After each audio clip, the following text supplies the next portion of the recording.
Hey Salesforce folks, welcome back to my channel. If you are tired of your AI agents hallucinating, ignoring your instructions or hitting governor limits, you are in the right place. Today we are going beyond prompt engineering. We are talking about grounding. We are talking about the Agentic Mesh, and most importantly, we are talking about the Apex. Why Apex is the secret weapon for the 2026 Salesforce Architect. Before we dive into the code that will save your implementation, do me a massive favor. We are officially 6 subscribers away from 100 subscribers milestone. Hit that subscribe button, ring the bell, and join the Codeforce Chronicles family. Also check out my latest deep dive on the blog. Link is in the description below. Ready to turn your agent into an enterprise-grade powerhouse? Let's get into it. The problem, lost in the middle. Here is the hard truth for 2026. The infinite context myth is dead.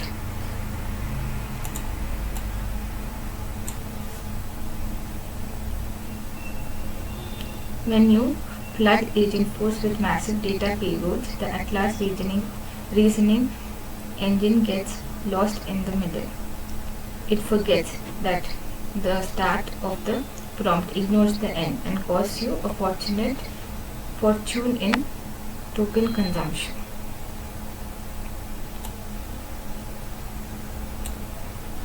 If you are just prompt engineering with long-winded instructions, you're building a brittle system. To build a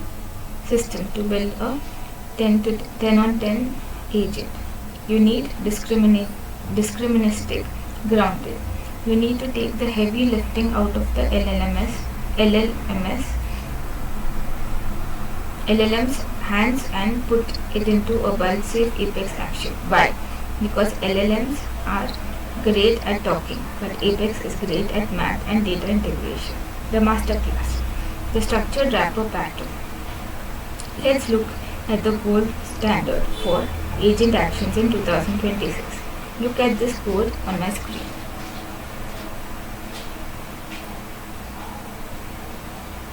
Notice we aren't just passing a string or an ID.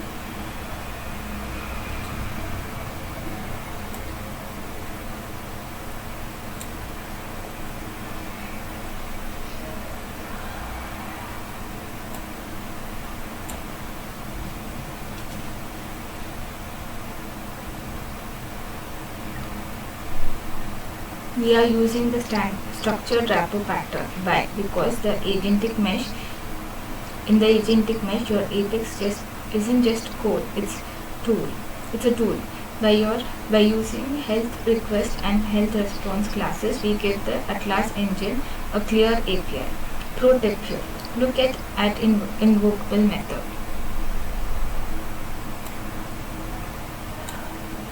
If you aren't using user mode in 2026, you aren't building for the enterprise.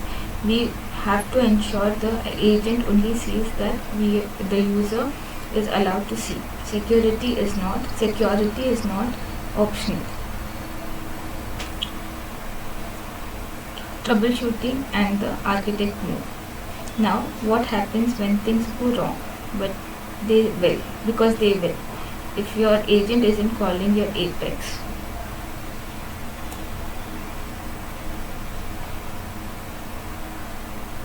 %90 of the time it's your semantic description.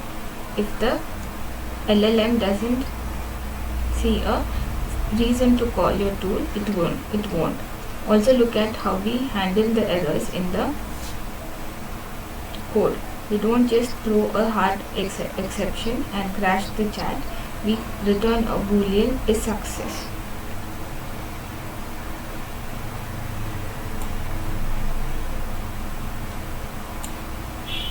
And an error message.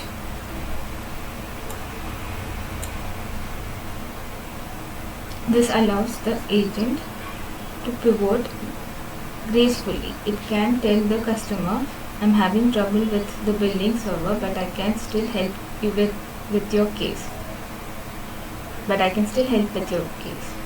This is the difference between junior developer and a Salesforce Architect.